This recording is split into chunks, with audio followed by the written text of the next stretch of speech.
Yeah, see, my hands look like this so that my car can look like this. Oh yeah, you gotta have that cherry ride once in a while. Look at this sweetheart. This right here is a 1985 Mercury Marquis 351 HO police interceptor package. Oh yeah. And I got this thing for cheap, and I put some tires on it. It came with the rims, and it's a 351 Windsor, two-door, 120,000 original kilometers. And yes, it's kilometers. We're in Canada. It's got some pretty lame exhaust, and it's pretty tame, I'm not gonna lie. The old 351 Windsor in these years was only 9-to-1 compression. It had really lame 2-barrel variable Venturi carburetor, just gutless junk. But we've got right here, we got a timing set and a cam, and I got an aluminum intake and a carburetor, and we're gonna spruce this thing up and make it into a nice daily driver, because why not? And it's in beautiful shape, but it's got a transmission leak. I'm gonna try and sort that out. I've got a Transco shift kit coming to stiffen up the shifting and try and make the transmission last longer and maybe make the car get better fuel mileage. It is gutless in its current form. This 2-barrel carburetor is not the stuff of legends. Yeah, this thing is in phenomenal physical condition, but it's very tired. The engine's sad. It doesn't seem to smoke or anything, but it's just not a performer. Like, let's...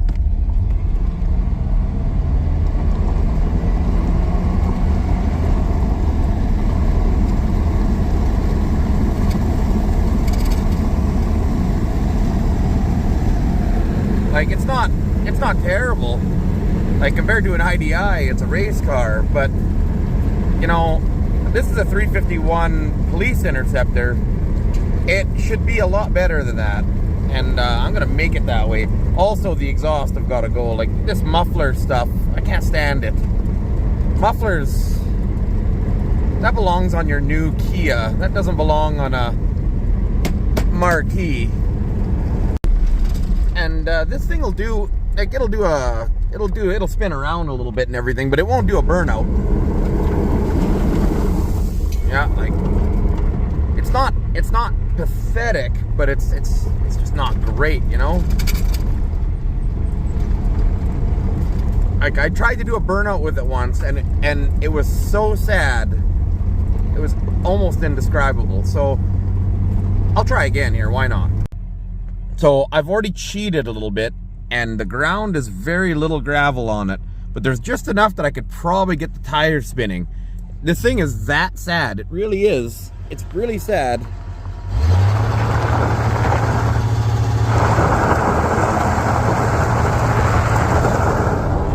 Yeah, it will not do a burnout.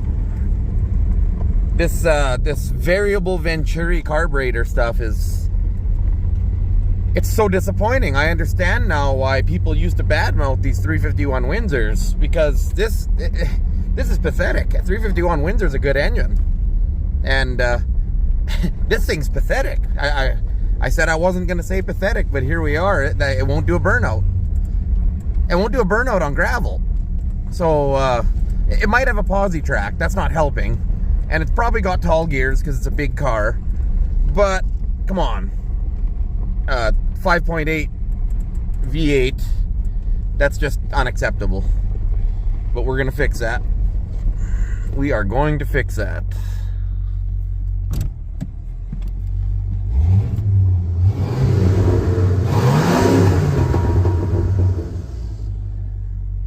Definitely not loud enough.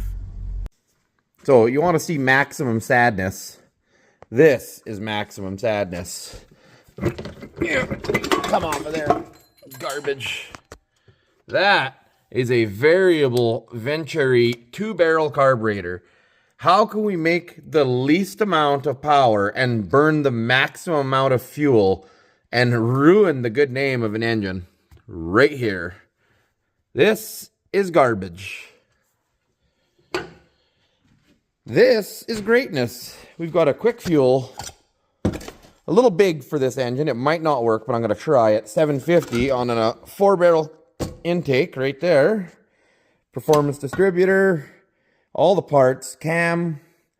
This should fix all the problems. Or add new problems. Probably transmission problems. Don't mind the leak. I'll fix that eventually. Yeah, puddles forming underneath it everywhere you park it. But we'll get to that when we're doing transmission upgrades. So yeah, the guy I got this car off of clearly took fairly good care of it because it's in beautiful condition. But all its problems are mechanical problems, and it's where I shine because it sure isn't body work. They actually wrote high performance. They wrote high performance. You see that? High performance. What about that is high performance? Someone tell me, what about this is high performance? This is pathetic. That should be against the law. So you guys are going to like this. I am wrecking things that I've never wrecked before. Like, I'm destroying things, and I'm being gentle and calm. Like, I'm not angry or anything. Every single plug wire is coming apart in pieces. I assume it's because they're old. Not the end of the world. I'm going to replace them anyway, but I wasn't planning on replacing the timing case. And the timing case, as soon as I tried to spin loose the bracket, it just broke the timing case instead, because the nut doesn't want to come loose from the stud. There's the stud, and the nut broke. Or the nut didn't release, and it just broke off the back. It didn't even give me a warning or anything. It just instantly snapped as soon as I hit it with the impact. Another one, this is a downer. That one's a downer. I don't have one of those. Not long ago, I threw one of those in the steel bin, too. That's a sad thing. That's why you never throw anything away. And then the distributor actually came out in pieces. I tried jimmying it. I tried jiggling it. I tried spraying penetrating oil on it. And there was no getting that thing out. I ended up breaking it off and pulling it out with a slide hammer. I assume I'm going to run into this more with this car because it's never been apart and it's from 1985. So I'm going to have to start being more gentle and more careful already because things are just breaking. Doesn't that already look better? I mean, everything's just sitting there, but it already looks better to me. It already looks cleaner. Just got to get rid of all the garbage there and all the garbage there. Get rid of all the emission stuff. Vacuum pump's gone. Vacuum pump's right here. Or, sorry, air pump, not vacuum pump. These things used to pump air into the exhaust to meet emissions. That's gone. AC doesn't work. I'm going to keep that, though, because I'd like it to work. I'm going to probably fix the AC. It's probably just it needs to be recharged. Maybe I need to replace the compressor. It's down the road. Not worried about that. No. Yeah, it looks like it's not going to be too bad to do this. Of course, I'm going to have to replace this timing cover that I broke. Yeah. Loser. Yeah. Oh, well. I think I have a spare one of those, but it might be broken. Like I said, I threw one in the steel bin at work the other day, and it might still be intact. It's still on the engine. I'd have to drag the whole engine block out, but it is what it is, I suppose. That's the name of the game, but oh yeah. Looks better already. Put some valve covers on it when I do all this, because I got some spare valve covers. And clean this girl right up. Maybe even give it a splash of paint, but I'm not gonna make promises I can't keep. So I'm working on this thing, and I pulled all the cam followers out, lifters, flat tappets, whatever you guys want to call them. And I go to pull the cam out, and of course I forget the most important thing. This is not a piece of equipment that I'm used to working on. The rad has to come out. I'm like, oh. But still, not a lot of room, but a lot of room compared to new vehicles. The air conditioning compressor is definitely in the way, but I mean, compared to a new vehicle, it's a real treat, I imagine. Everything, this part all came apart really easy, other than me destroying the cover, which is right here. Now you guys can see where I broke it. Yeah, right there. So now I have to replace that, which is whatever. I found them online. They're only like 55, 60 bucks. This thing has one of these quiet cam. So they put these plastic or fiber gears. They did it to the 300s as well. I don't know what's in the 90s one, but I know in the 1970 they had a steel timing gear. And then when you went into the 70s and the compression ratios went down, they went to some kind of fiber gear. And they used to strip, and I used to get deals on these trucks, you know, when I was younger, because someone would say it doesn't run anymore, something's wrong. And you bring it home and crank it over, and it cranked over, but the rockers weren't moving. You're like, oh, it just stripped that crappy fiber gear. I don't know if the 90s one would have a plastic or a fiber gear. We're going to find out one day. But this thing's going to have a steel timing set now to get rid of the plastic timing set. Well, I don't know what you call that. I call it plastic. Anyway, we're getting there. It's coming along. But I got to pull the rad now, which is no big deal, except for the transmission cooler lines. I'm not thrilled about that. I'm going to make a mess. So, here we are. I've got the cam in, the followers in, everything's all oiled up and everything. The comp cam stuff, I'm sure any brand of cam stuff comes with its own lube and everything. And then I've got special break-in oil I'll add to the oil, but I'm going to drain this oil because there's coolant in it now.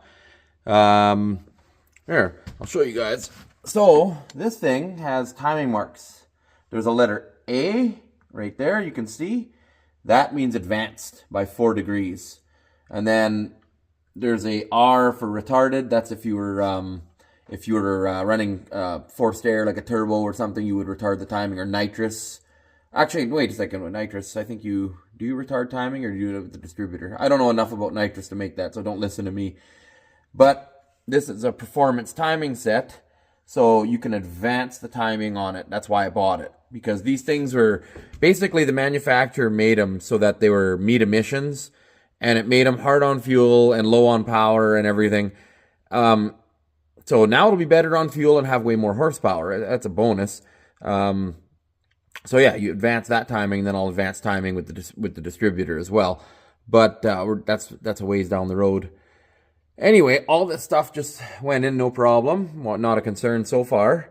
Everything, I just followed the instructions. I'm not some wizard. I don't do this often enough that I just know what to do. So I sometimes have to refer to the paperwork just like everybody else. Unfortunately, I did have to remove the air conditioning condenser, but all I did was unbolted it and lifted it up high enough out of the hood because there's enough movement in these hoses. I just lifted it up just enough to get the cam to come out and the new one to go in. And that was pretty effortless. Everything is, you follow the instructions. It's very simple, by the book stuff. See that dot on the bottom of the cam sprocket? We're looking at the cam sprocket. There's a dot at the bottom. That faces down. The keyway faces up. That's it. That's the whole setup of timing this stuff. It's pretty straightforward, and Ford made it that way on purpose. I'm sure there's many other ways I can destroy this thing along the way, and that I'm going to screw it up. But so far, we're looking pretty good. So, I got the intake bolted on. I didn't get a lot done tonight, but I found out that the factory coolant temp sensor and the spigot that goes up to the heater core, right there, doesn't work. It runs into the intake manifold. I'll show you guys. So when you swivel it around, this port where the actual temp sensor goes, that port runs into the intake. So I'm going to have to trim it off. Luckily, this top one was for the fuel system. It was for the variable Venturi system. So I can put the temp port there. And this pipe goes out to the heater core. So it's all good. I can make it work. I just got to modify it. And then, yeah, there's the one I don't need anymore. And then that's the one I do need, temp sensor. And most of this is garbage. Like, look at there's just lines everywhere. Like, it's just a nightmare of sensors and lines and, yeah, no thanks. And lack of performance. None of the performance. But, yeah, so I got that all bolted on. I got that all figured out. These things are always a nightmare, and I'm curious what you guys think about this. So, it's squeezing it out. and I'll end up trimming it off and siliconing it, which isn't the end of the world. It's just that I know a lot of guys, when they do these gaskets, they'll just use a bead of silicone there. And I've done that before too, but I decided this time to try and do it right. And of course it bit me. It bit me doing it properly. So I'll end up cutting all that off and just siliconing it like crazy and hoping it doesn't leak. The carb isn't mounted. It's just sitting there to keep the mice out. And yes, when you live in the ghetto, you get mice. But yeah, the valve covers were rusty. And I could look into them. I might tank them at work and keep them, but I'm not going to keep them on this engine. Luckily, I had a spare set off a dead 351 that match. So I just primered them a long time ago when I cleaned them up and prepped them. And then tonight I had to choose between some kind of hideous brown and then silver, which is what I went with, engine colors, right? Like engine temp paint. Otherwise it'll just burn off. And then I had this ugly green, and I don't know what I bought this green for, but I'll never use it. And it's probably expensive. That's the sad thing. But it's the name of the game. I wonder if they make gold engine high temp paint for a pimp mobile. See, it's nice to have a balance of projects between outside and inside projects. I like this. It's raining, so I can't work outside. Back to the car. So, since the last time I recorded, I have continued assembly on this thing. So, timing covers on, dampers on, all these things just go together. There's no special trick to it. There's no anything crazy. The only thing I would recommend you do is if you're not going to put the water pump on right away, make sure you put some bolts in so that as the silicone dries behind this stuff, it's not only that the silicone's not blocking the bolt holes, but it's also that you've got clamping force so that it's all tight and sealed up. These are kind of important details or you'll be very disappointed. The distributor's not timed, it's just sitting in there. I wanted to make sure it was the right distributor because this I got for free with some parts and I wanted to make sure it was right. There's that port I welded. Remember we talked about that. That was so that you could spin this fitting in and it could clear the intake manifold on the backside. I deleted, that's where the ignition module was. That's where all the emissions stuff was. All that stuff's gone. I'm not done deleting stuff, but for the most part it's done. Back there's a port for the exhaust for the EGR. That's plugged off and done. So I'm just getting rid of garbage because this thing's not going to need any of that. Now, I could go with a standalone HEI distributor where the coil's built into it and all you have to do is put one power wire. And that would be easier, but I already had this and it was free. So this one is the one with the internal ignition parts and all you need is to put power to it and put power to the coil. So I still need a coil, which is right here. I'll replace this anyway because it's old. I still need a coil, but it's just going to be wired direct to the distributor and to power. So there's no more ignition modules, there's no more complications, there's no more things that can mess with you. These Ford modules weren't bad. It's just, it's clutter, it's garbage, it's complicated. When the car breaks down, you have to look for more problems. This way we've eliminated a lot of the problems. Theoretically. I mean, I'm sure there's still plenty of problems. This car has a lot of options and it's from 1985. This was already unplugged when I started, which means chances are the AC never worked. So it probably needs to be recharged or maybe the compressor is no good. I did spin it. It's not seized or anything. So it's probably just, it needs to be serviced. So I'll probably just get it recharged or something. We'll worry about that down the line. We got to get the car running first. But I'm going to put a water pump on and start reassembling the front end of the engine and get it ready for test run. It shouldn't be too far away. I used another free thing I got was this thermostat housing. I put a new thermostat in it, but this is an O-ringed one. And I have very little faith in them, so I siliconed it anyway. But if it leaks, I've got normal ones and a normal gasket. I'll give it a try. Why not? Next thing, fuel pump. While we're already this deep into it, I just changed the fuel pump. Like, there's just no point when you've got this thing tore down this far and it's this old. The fuel pump had been on there for longer than history, but it still worked, so I kept it. It'll go in the trunk as as a hot spare, we'll call it. So yeah, now it's time to put a water pump on, put some pulleys on, maybe even put the rad back in and some hoses. We'll see how far I get tonight. But it's raining, so there's not much else to do. Let's hammer this thing down. So I feel like this is an important stage to explain things. So when we timed everything, and I showed you the marks earlier, we had at top dead center number 1, we had everything where it was supposed to be according to the paperwork, and I put the distributor in, and I haven't put any plug wires on or anything, but this is how we verify that we're in the right spot anyway. So now that I've got the damper on, you can see the actual writing on it. You can see there's a number 20, about an inch to the right of the blue mark. The blue mark is 10 degrees. Well, it's just a little bit behind. It's like 8 degrees, and I put it there on purpose. The second blue mark to the left is 0. Everything's assembled now, and it's at 0, which is what you want. You want everything to be in its top dead center static position, because now we can time the distributor. All we have to do is wherever it's pointing, and it literally doesn't matter. Like some people say it's supposed to point at number 1, the one where the rotor is. See, this one's pointing straight forward. It doesn't matter. Yeah. As long as I make number 1 wherever it's pointed right now. So let's say, I'm not actually sure the rotation direction. I always get mixed up with that. I'm going to have to check. But let's say it's at this one right now. That's now number 1. I've made that number 1. And then from there, if it's counterclockwise rotation, then it'll be the firing order from 1 going from there. And I don't even know the rotation for this thing off the top of my head. It probably says it on the old intake manifold, but I threw it outside and it's raining. So it's going to have to wait. But everything else bolted on okay. I don't see any problems yet. Like I said, I painted the timing indicator gold. It could have been any color, but it's to have difference. You want to be able to see the difference between the blue lines and the gold, because sometimes timing lights are hard to read.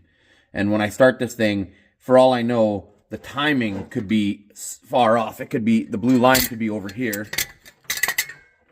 Yeah, the blue line could be over here, or it could be over here, and that's how we're going to know when we go to twist this into the correct position and get our timing dead on. Because we have to break in the cam, and you have to run it for like 20 minutes, so I'm not going to want to spend too much time timing it. I want to just get it running, get it up to a reasonable high idle to break in the cam, and then just let it do its thing. I don't want to mess around a whole bunch, which is probably why I'm going to run a different carb. The 750 is probably too big. I'll probably put the 650 off the 300 there, just for the purposes of test running it until later, because I'll probably have carb problems because this carb's too big for this engine. Well, in its current configuration, I'd need some heads and more cam, and there's a lot of things. I'm not an expert on this stuff. I have to Google search it like you guys, and I have to fight my way through things, and so I have to look up YouTube videos too. So we're getting very close to being done with the mechanical assembly. Everything's all connected. I'm waiting for a thermostat bypass hose. That'll be in tomorrow. And then I'll put the rad hose on. The bottom one's already done. The distributor's all wired up. I'm missing a coil wire. So I have everything except for the coil wire, which is a little disappointing. So I'll probably just find one that's close and make it work. I think I've got lots of those, like laying all over the place on other engines everywhere. I'm sure I can figure one out.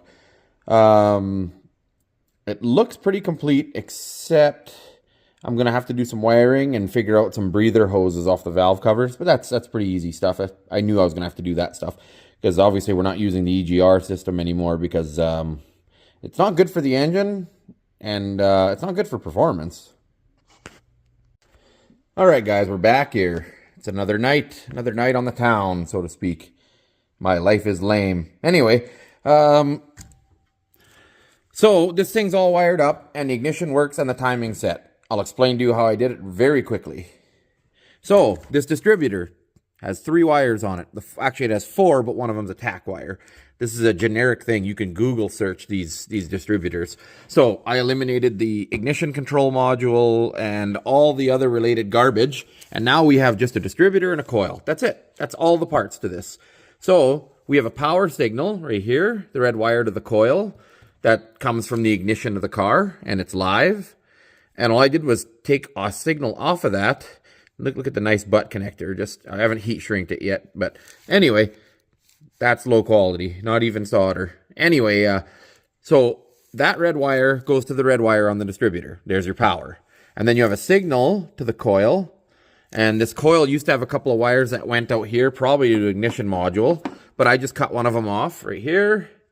And it goes directly to the brown wire on the distributor. This is, like I said, I Google searched this. I didn't just know it off the top of my head. And then there's a black ground. The ground is just on one of the intake bolts right there. Simple as that. That's it. That's the wiring.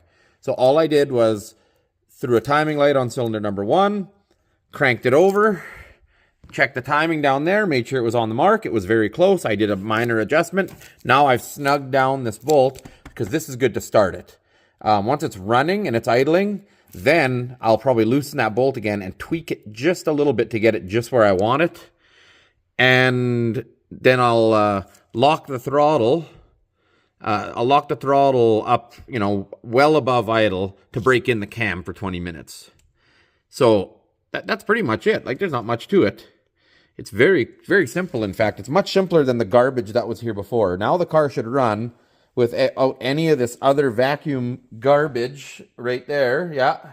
Switches and relays and solenoids and emissions and low performance.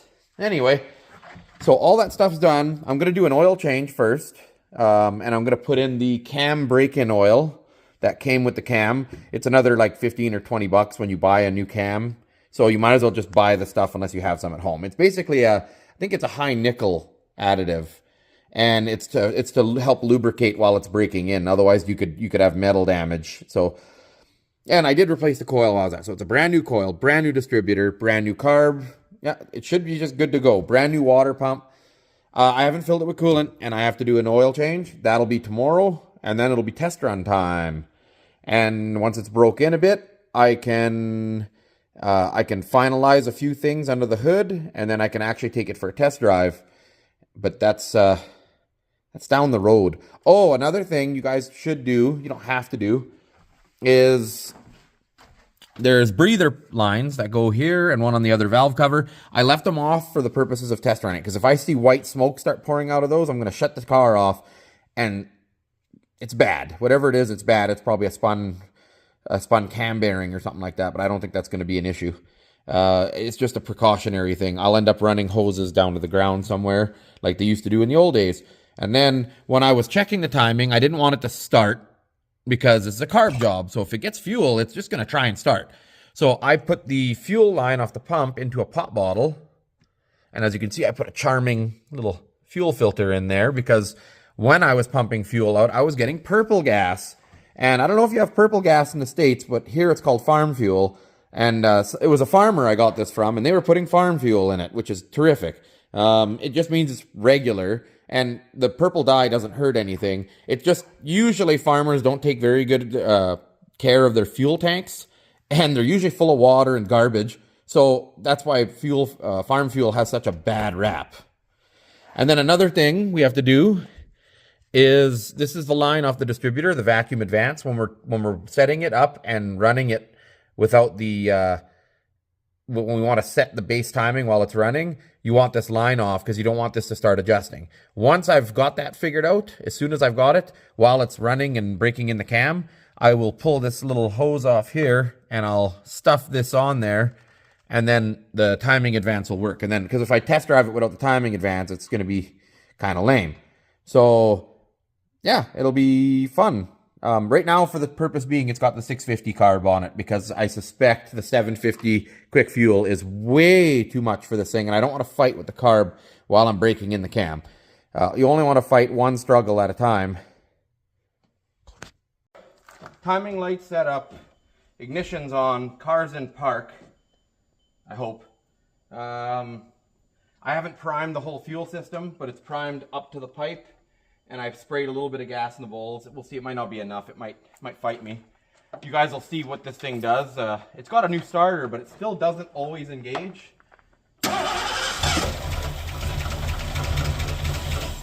Oh.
is the cam's not very lopey. It should still be better than the factory one.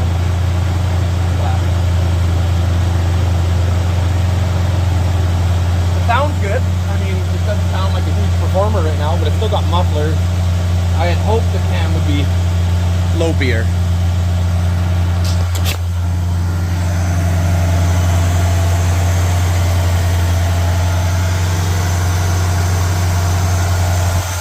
Yeah, a little bit of blow by. I don't know if you guys can even see that.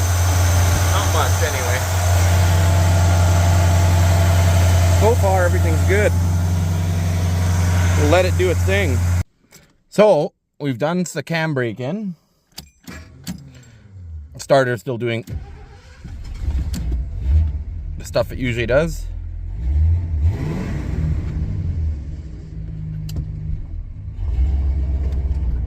It sounds a little different. I think it sounds about the same. This carburetor could be completely out of adjustment, but oh, it seems like it has more power already. It should. I mean, it's got a 4-barrel intake and a 4-barrel carb, but carb's not set up at all. And the kickdown cable isn't hooked up at all because it doesn't reach this carburetor. So I'm gonna have to get some kind of a kickdown cable instead of a rod, which is whatever. That's to be expected. And yeah, let's just see what she does. I don't know if there'll be any difference, but I should hope there should be difference for the amount of work and hours we put into this thing.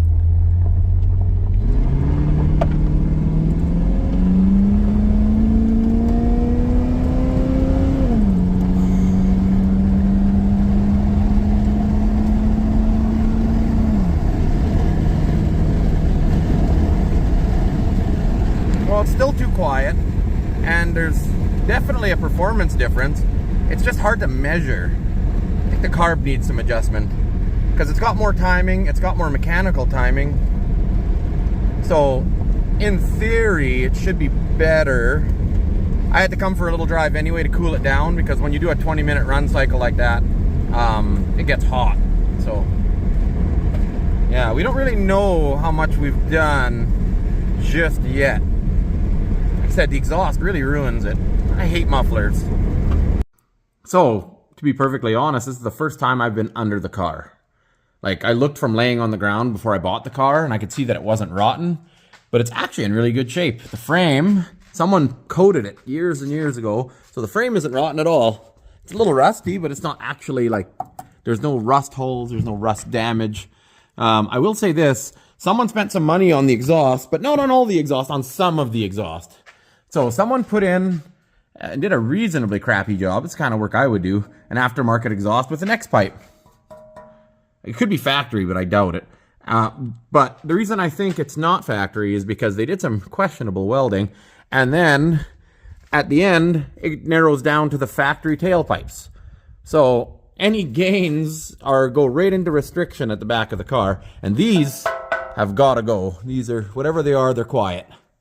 I don't know what they are. They don't have any names on them. They might be no-name brand, just mufflers, but they're definitely not anything good. Those are going. I'll probably just do side pipes in front of the back wheels because all I have to do is cut right there, put a side pipe in, and we're done. And if I want to in the future, I'll put a couple of bottles or something in it, but probably not.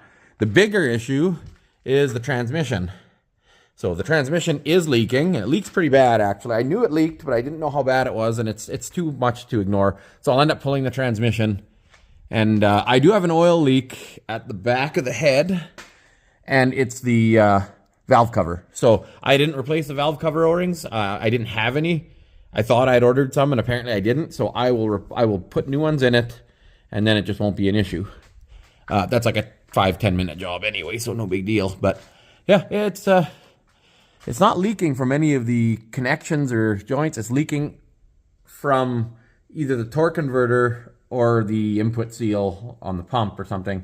I'm not an expert on automatic transmissions. Frankly, I'd rather put a manual in it, but we're not quite there yet. Maybe one day.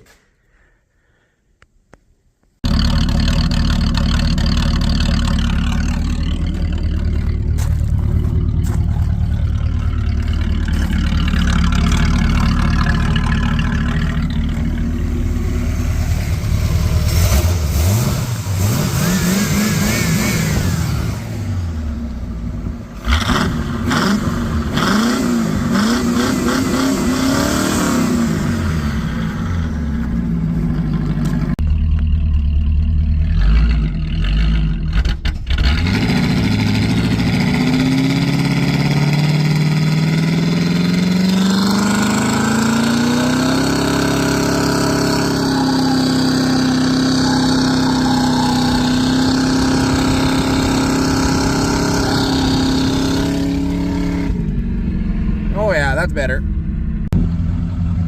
Well, it's definitely posi track. That's a good thing.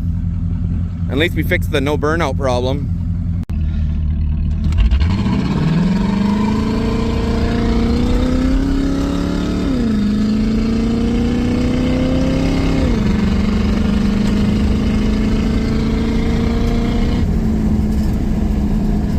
Oh yeah, it moves now. It has all the get up and go, all of it.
So far, we've got all of this thing mostly figured out. It's just the transmission leak before it can be put on the road. And I'll put a shift kit in the transmission and I'll fix the kick down. But everything seems to be good on it. Other than that, it runs good. It's really hot right now because we were just doing a big burnout with it. So it's fairly warm, but it's not overheating or anything. And I did a terrible job of breaking in the cam like I always do. It always starts off so innocent, like I'm gonna baby this thing, and then the reality is that this is a 30-year-old engine, or it's actually a 40-year-old engine, and it's already broke in, so might as well treat the cam like the rest of the engine. I did my 20-minute cam break-in. It must be good now, right? I keep telling myself that. I can make it all better. But thanks for watching. Another successful build, so to speak. If you can, discount that I've got to fix the transmission still.